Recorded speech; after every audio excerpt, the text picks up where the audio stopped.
The original locks built on this canal were built to hold two boats, either both going in the same direction or coming and going. So our boat was built exactly the same width as two boats, so we could still fit into the lock, but have a little more beam for you all to be comfortable and to be able to accommodate passengers. We are riding about as high as an empty boat would have ridden off of the bottom of the canal in period. Now, the canal originally was built to be 6 feet deep when filled. Those boats, when empty, would be about this high off the water, but when filled with 100 tons of cargo, they would sink down into the water and draft about 5.5 feet. So when you were fully loaded, you had 6 inches of water between you and the bottom of the canal, just enough to ensure safe passage. Now, mules. Our mules have just stopped, and our rope has gone slack, but you can see that the boat is still moving. Now, this is part of the secret to how 2 mules could pull a 120-ton weight for an 18-hour workday. Workdays on this canal began at 4 in the morning and ended at 10 o'clock at night, 6 days a week. But the mules are not pulling the weight of the boat the entire time. Once they get it up to 2 miles an hour, it has its own momentum, and the weight of that boat carries it forward through the water for quite some time.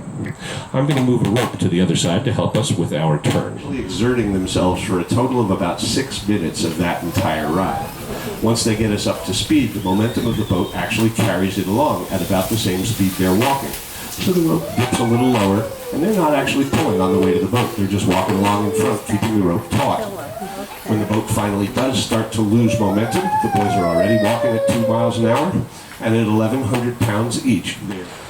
Once rack and pinion gearing had been invented right here in the Lehigh Valley, it was being installed under dog houses, and somebody as small as a 7-year-old boy could come out and turn the crank on the side of that red roof shed, the dog house, and open one of those 3 to 6 ton gates in under 2 minutes.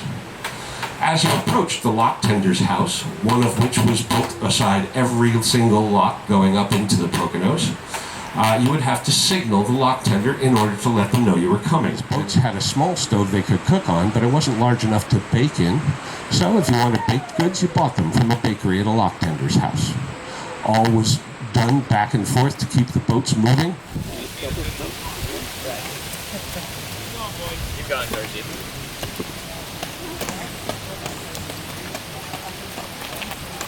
Come on, George. Move it up, boys. Come on.